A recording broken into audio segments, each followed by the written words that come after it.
Assalamualaikum warahmatullahi wabarakatuh. Bertemu kembali dengan saya Mahmud Mubarak, Content Manager tribunpriangan.com dan Tribun Jabar. Saat ini saya sudah berada di sebuah ruangan di kantor Bawaslu Kabupaten Pangandaran. Tentu sudah ada hadir tamu yang istimewa yang akan menemani bincang-bincang saya dalam program Mata Lokal Memilih. Sudah hadir Bapak Iwan Yudiawan, Ketua Bawaslu Kabupaten Pangandaran. Apa kabar Pak Iwan? Baik. Sehat Pak ya? Alhamdulillah sehat. Nampaknya sibuk ini. Betul, sudah mulai lumayan. Sudah mulai ya, tahapan-tahapan pilkada sudah berjalan ya? Sudah berjalan tahapan persiapan, pembentukan badan ad hoc, juga pemutakhiran data pun sudah mulai. Jadi yang sekarang dilakukan oleh Bawaslu apa Pak? Kami di samping membentuk pengawas ad hoc, kami juga mengawasi badan ad hoc yang dibentuk oleh KPU dari mulai PPK sampai PPS, pengawas pemilihan tingkat desa. Itu sedang kami awasi. Sekarang tahapan wawancara PPS kalau nggak salah. Nah, terus di samping itu juga pemutakhiran data pun hari ini sudah mulai. DP4 kami mencoba koordinasi dengan berbagai instansi yang berkaitan dengan data kependudukan, baik itu Capil ataupun instansi lainnya, supaya itu menjadi sebuah bahan untuk pengawasan kami dalam proses pemutakhiran data. Kalau dari sisi personel, ada berapa di Kabupaten Pangandaran ini? Personil itu ada 3 komisioner. 3 komisioner ya? Betul, yang satu saya, Iwan Yudiawan sebagai ketua, merangkap anggota, koordinator divisi, SDM, organisasi, Diklat dan Datin. Jadi banyak rangkapnya? Betul, banyak rangkapnya. Yang satu lagi Pak Gaga Abdullah Sihab sebagai koordinator divisi penanganan pelanggaran dan penyelesaian sengketa. Yang satu lagi Pak Ade Sudrajat sebagai koordinator divisi hukum, pencegahan, humas dan hubal. Jadi semua komisioner pada merangkap bidangnya. Karena memang hanya 3 orang. Betul, cuman hanya 3 orang. Nggak bisa menambah lagi Pak? Mungkin harus digencarkan berkoordinasi bekerja sama dengan KB supaya jangan terlalu ketat KB-nya. Supaya penduduk bertambah. Supaya penduduknya bertambah. Karena penduduknya masih berdasarkan undang-undang 500 ke bawah itu 3 komisioner dan 500.000 ke atas baru bisa 5 komisioner. Padahal di sisi geografisnya Pangandaran sangat luas ya. Betul, cukup luas Pangandaran. 10 kecamatan. Ada sekitar 10 kecamatan, 93 desa. Nah, untuk personel di bawah itu berapa perbantuan bisa untuk personel Panwas? Untuk Panwascam 3 orang sama 3 orang di masing-masing kecamatan. Tingkat desa hanya 1 orang. Tingkat desa hanya 1 orang. Hanya 1 orang dengan lingkup wilayah yang cukup luas. Terus karakter masyarakatnya pun cukup berbeda. Berbeda, heterogen pisan ya. Betul, sangat heterogen ya. Makanya kami harus mempersiapkan betul-betul yang mampu menguasai di wilayahnya masing-masing. Untuk personelnya apakah kemudian mengambil dari yang kemarin pemiluan atau kemudian bagaimana proses rekrutmennya? Terkait dengan rekrutmen ini, kalau yang Panwascam itu ada 2 metode yang diterapkan berdasarkan juknis dari Bawaslu RI. Pertama existing melalui evaluasi. Dievaluasi dulu. Evaluasi baik atasan langsung ataupun portofolio.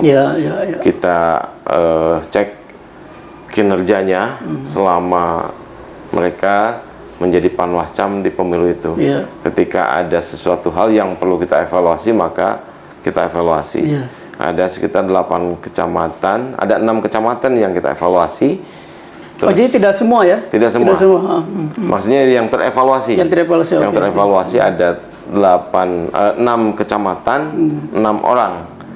6 orang dari 3 orang per kecamatan. Dan 6 orang dan 2 kecamatan lagi kebetulan mengundurkan diri, tidak mendaftarkan diri. Tidak mendaftarkan diri. Jadi total rekrutmen yang baru kemarin untuk Panwascam itu ada sekitar 8 kecamatan, 8 orang komisioner, gitu, 8 komisioner, dan alhamdulillah kemarin sudah kita tetapkan, tinggal diumumkan besok hari sesuai dengan timeline. Ya.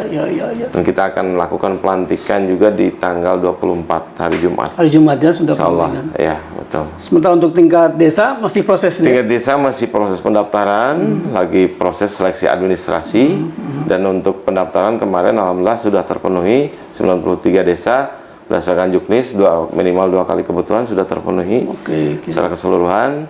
Jadi sekarang lagi proses seleksi administrasi calon pengawas kelurahan desa. Sebetulnya apa yang kemudian menjadi tugas pokok dari Bawaslu ini, Pak Iwan? Tugas pokok dari Bawaslu itu ya mengawasi seluruh tahapan, melakukan pencegahan dan melakukan penanganan pelanggaran, dugaan pelanggaran pilkada khususnya pemilihan hari ini. Itu menjadi tugas pokok kami yang harus dilaksanakan, yang wajib untuk dilaksanakan. Ketika ada tugasnya yang tidak dilaksanakan, maka konsekuensinya DKPP lah dengan Dewan Kehormatan Penyelenggara Pemilu. Nah, kalau dari berkaca pada pengalaman pemilu kemarin, apa yang kemudian menjadi temuan Bawaslu Pangandaran dari proses yang kemarin berlangsung? Berdasarkan pilkada khususnya pilkada 2020 itu menjadi bahan kami untuk melakukan pencegahan, untuk melakukan mitigasi juga, mitigasi kerawanan dalam pilkada, sehingga nanti itu menjadi fokus pengawasan dan fokus pencegahan kami. Salah satunya terkait dengan keterlibatan ASN itu juga menjadi salah satu fokus pengawasan kami, dan hari ini kami sudah menyampaikan imbauan pada Pemda terkait dengan netralitas ASN itu sendiri. Nah, terus yang selanjutnya terkait dengan penyalahgunaan bansos, bantuan sosial itu pun ini menjadi salah satu titik rawan dan menjadi fokus pengawasan kami. Langkah kami pun sudah melakukan pencegahan dalam bentuk koordinasi dengan dinas terkait, koordinasi dengan dinas terkait supaya hal-hal tersebut tidak terjadi. Gitu. Terus yang ketiga yaitu money politik uang. Politik uang ini pun menjadi salah satu fokus pengawasan kami dan PR besar kita. Menurut saya tidak hanya Bawaslu, tapi semua pihak harus betul-betul menyikapi terkait dengan politik uang itu sendiri. Minimal mengingatkan kepada masyarakat, kepada diri kita sendiri, kepada masyarakat, keluarga ataupun yang lainnya bahwa politik uang itu bahaya. Bahayanya lebih dari virus corona kemarin saya kira. Kan gitu ya, politik uang itu. Ini menjadi PR besar dan ini menjadi fokus pengawasan kami. Karena yang mudah-mudahan di 2020 ada jurisprudensi, ada satu inkrah diputuskan oleh pengadilan bahwa bersalah, terbukti melakukan politik uang. Nah, ini menjadi mudah-mudahan ini menjadi sebuah pembelajaran yang berharga buat kita semua, tidak hanya buat masyarakat, bahwa politik uang itu sanksinya ada, nyata adanya gitu.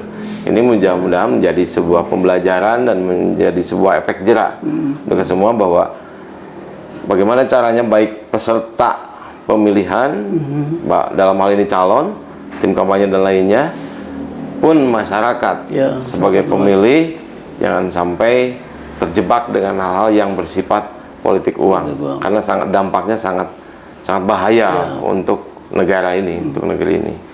Kalau bentuk-bentuk sosialisasi yang dilakukan oleh Bawaslu kepada masyarakat atau stakeholder lain seperti apa? Kalau sosialisasi memang kami sosialisasi secara langsung, kita mengundang misalkan beberapa elemen, tokoh agama, tokoh pemuda, terus kaum milenial, perempuan, dari semua segmen kami undang, kami melakukan sosialisasi terkait dengan hal itu. Di samping itu juga khususnya untuk meminimalisir politik uang, pun kami mencoba membentuk desa anti politik uang, misalkan salah satu. Ada. Kemarin di pemilu sudah terbentuk 2 desa di desa apa sini di Kecamatan Parigi dan di Kecamatan Padaherang. Kecamatan Padaherang. Tinggal bentuk tindak lanjut supaya betul-betul lebih efektif dan lebih lebih nyata, lebih nyata efek dari desa politik uang itu ya. Ini sedang kami rancang bagaimana tindak lanjutnya supaya ini betul-betul efektif dan betul-betul masyarakat sadar bahwa politik uang itu berbahaya. Ada rencana kemudian untuk memperbanyak desa anti politik uang ini? Betul, kami merencanakan hal itu, termasuk tidak hanya desa politik uang, forum warga, terus segmen-segmen, misalkan ada beberapa kampus di sini, itu pun akan kami coba manfaatkan. Dalam arti akan kami coba kerjasamakan bagaimana kalau dibentuk di kampus ini, misalkan kampus anti politik uang atau sadar politik atau apapun itu, nanti akan kita bicarakan lebih lanjut terkait dengan hal itu, termasuk forum nelayan dan lain sebagainya pun itu pun menjadi salah satu sasaran kami untuk melakukan bentuk-bentuk sosialisasi terhadap masyarakat ataupun edukasi politik terhadap masyarakat. Bagaimana pilkada hari ini serentak di tahun 2024 ini bisa sukses tanpa ekses, bisa bermartabat, bisa dipertanggungjawabkan secara hukum dan bisa terwujud apa yang kita harapkan semua. Seperti itu. Kalau melihat dari perjalanan lagi berbagai pemilu gitu ya, sampai kemarin Pilpres dan Pileg juga, apakah banyak kemudian laporan-laporan yang disampaikan oleh masyarakat kepada Bawaslu terkait dengan dugaan pelanggaran atau hal-hal yang terkait dengan pemilu? Betul. Kalau pemilu kemarin kebetulan tidak ada laporan ataupun aduan, tapi kami menemukan sekitar 6 temuan, 6 dugaan pidana pemilu. Kalau pilkada 2020 memang itu cukup banyak. Ada sekitar 34 dugaan pelanggaran pidana pemilu. 34, terus ada 6 kalau nggak salah, 6 atau 5 dugaan netralitas ASN dan administrasi pun, dugaan pelanggaran administrasi pun ada waktu itu, termasuk indikasi PSU pemilihan suara ulang pun ada di beberapa TPS. Nah, itu pun menjadi bahan kami. Bagaimana kami bisa meramu pengalaman-pengalaman ataupun pengalaman-pengalaman di pilkada sebelumnya, supaya pilkada hari ini lebih baik lagi ke depan, lebih sejuk lagi dan lebih meningkat lagi kesadaran dan rasa masyarakat terhadap pilkada di Pangandaran, karena ini Pangandaran kita. Gitu kan. Kalau begini, kita ngelihat kan ketika ada masyarakat yang melaporkan gitu kan, tapi kadang-kadang tidak memiliki bukti yang kuat gitu kan, karena kan kadang-kadang suka ada alasan nggak mungkin memvideokan gitu kan, atau tidak mungkin memfoto gitu kan. Itu sebetulnya penanganannya seperti apa gitu? Gini, karena memang ada mekanisme pelaporan, salah satu syarat menerima laporan itu diregistrasi dan tidaknya keterpenuhan unsur. Unsur di situ ketika melaporkan, pertama WNI, warga negara Indonesia yang sudah memiliki hak pilih. Jadi kalau WNA nggak bisa? WNA nggak bisa. Anak kecil pun di bawah umur pun nggak bisa. Yang belum memiliki hak pilih. Yang kedua adalah pemantau pemilu. Pemantau pemilu juga bisa melaporkan. Terus yang ketiga yaitu peserta pemilu. Nah, ketiga unsur ini harus terpenuhi ketika melaporkan, harus terpenuhi unsur formil dan materialnya. Kalau salah satunya tidak terpenuhi, maka kami memberikan kesempatan untuk memperbaiki supaya syarat-syarat itu terpenuhi. Nah, ketika sudah dikasih kesempatan, kalau nggak salah di pilkada itu 3 hari belum juga terpenuhi, unsurnya, maka kami putuskan bahwa itu dihentikan. Dihentikan dan tidak menutup kemungkinan kalau kemarin di pemilu ketika hal itu terjadi, maka itu akan dijadikan informasi awal, sehingga oleh Bawaslu akan dijadikan akan dilakukan penelusuran, penyelidikan dan lain sebagainya. Kalau toh memang unsur-unsurnya terpenuhi, maka itu akan dijadikan temuan dari hasil pengawasan. Kan biasanya yang paling mudah itu kan bukti apa, misalkan uang gitu ya. Betul. Uang atau amplop itu sebetulnya sudah mencukupi kalau dengan ada itu.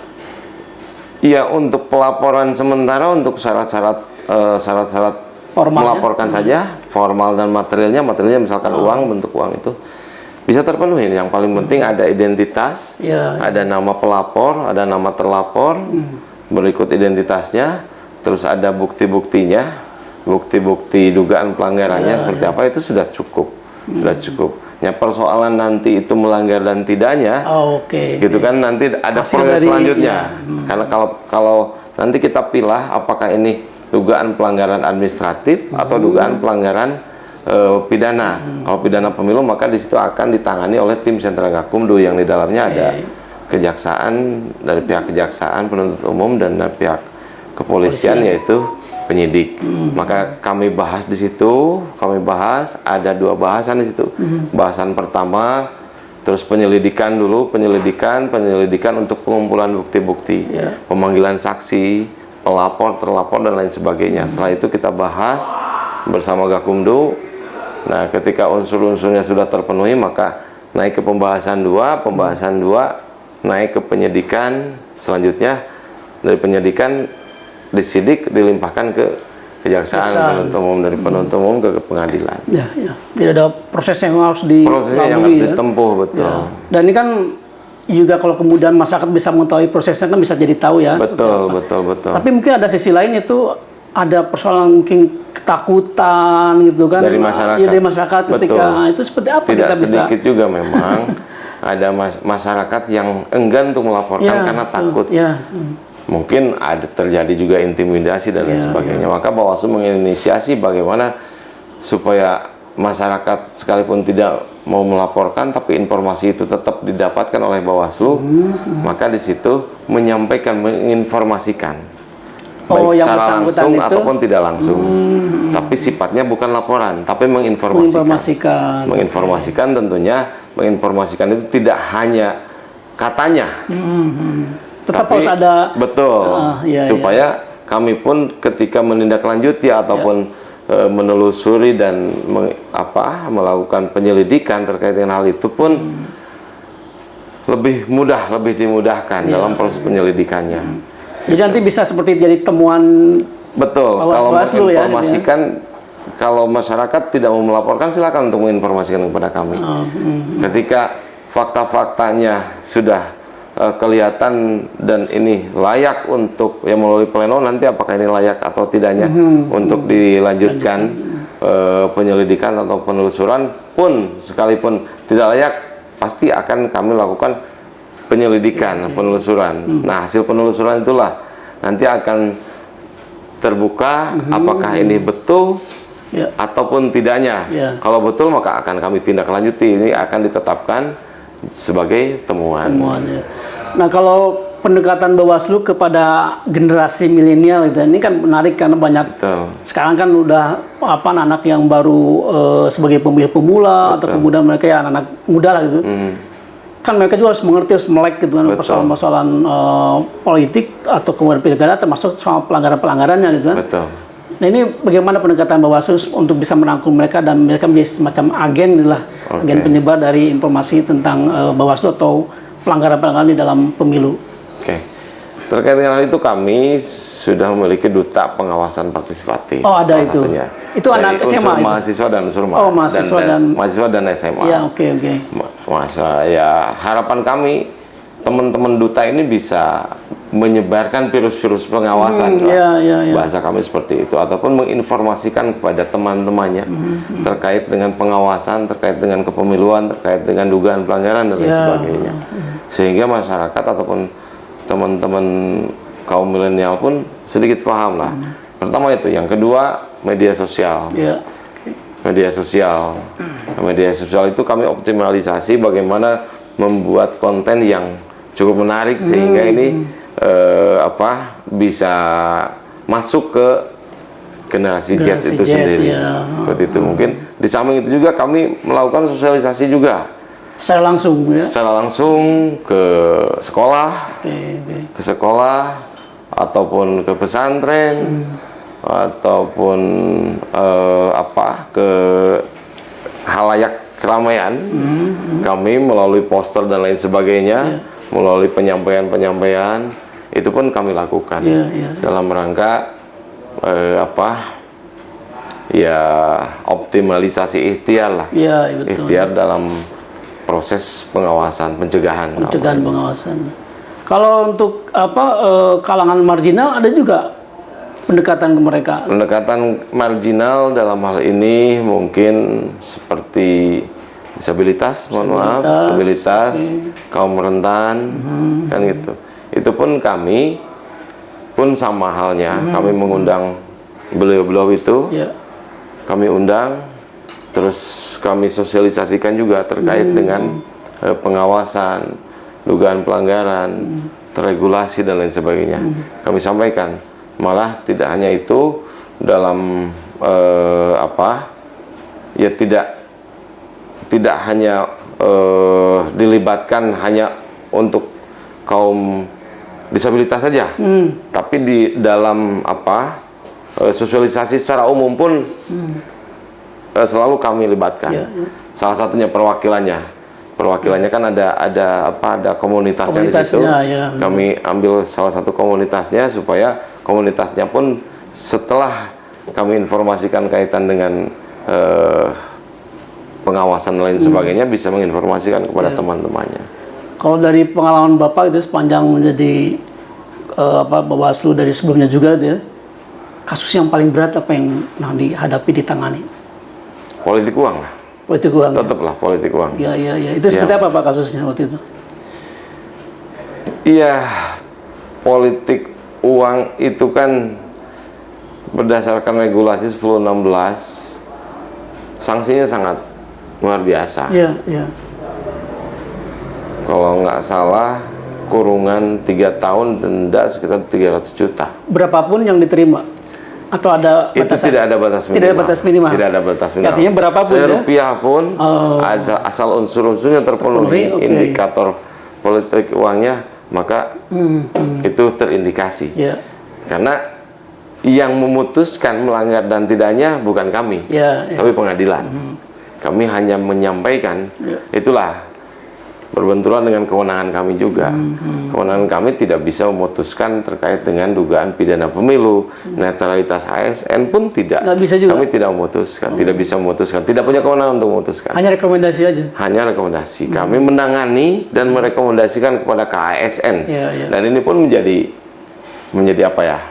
Ya hari ini Bawaslu RI sedang mencoba melakukan koordinasi dan mempersiapkan, karena KASN kalau nggak salah Juni itu kan sudah dibubarkan berdasarkan amanat Undang-Undang 20, Undang-Undang ASN yang terbaru.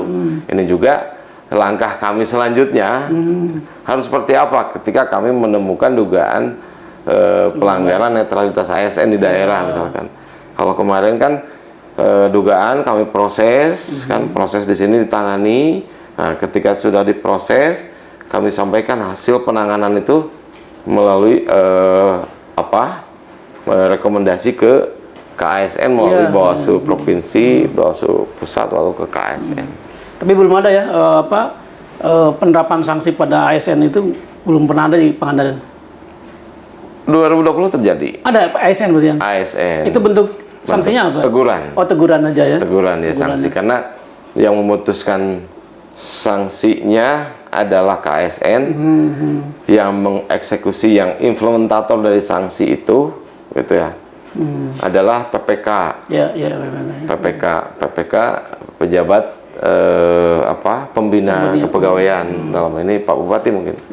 Pak Bupati. Nah, kami pun punya kewajiban untuk melakukan pengawasan apakah itu dilaksanakan atau tidaknya. Gitu. Dan kalau melihat di pilkada tentu ya apa potensinya itu kan sangat Potensinya besar. sangat besar. Potensinya sangat besar. Keterlibatan ASN yang tadi saya sampaikan, sehingga ini pun ya kami harus betul-betul fokus, fokus melakukan pengawasan, fokus melakukan pencegahan terkait dengan hal itu. Ya. Dan ini saya kira tidak cukup, tidak hanya Bawaslu saja, tapi harus semua pihak, Ya. termasuk media, masyarakat, itu pun bisa mengingatkan ataupun ketika ada dugaan pelanggaran tersebut, indikasi keterlibatan ataupun keberpihakan ASN, misalkan ketidaknetralan, maka bisa disampaikan kepada kami. Jangan ragu ya. Jangan ragu untuk menyampaikan, baik melaporkan ataupun menginformasikan. Oke, baik. Seperti itu. Baik, terakhir mungkin Pak Iwan, apa harapan Bapak terkait dengan pelaksanaan Pilkada 2024 ini? Oke. Harapan saya masyarakat sadar dan punya rasa terhadap pilkada di tahun 2024 ini, bahwa ini pilkada kita, pilkada di Pangandaran kita, untuk Pangandaran lebih baik ke depan. Maka harus dimulai dari kita, dari kesadaran dan rasa kita terhadap proses pilkada hari ini.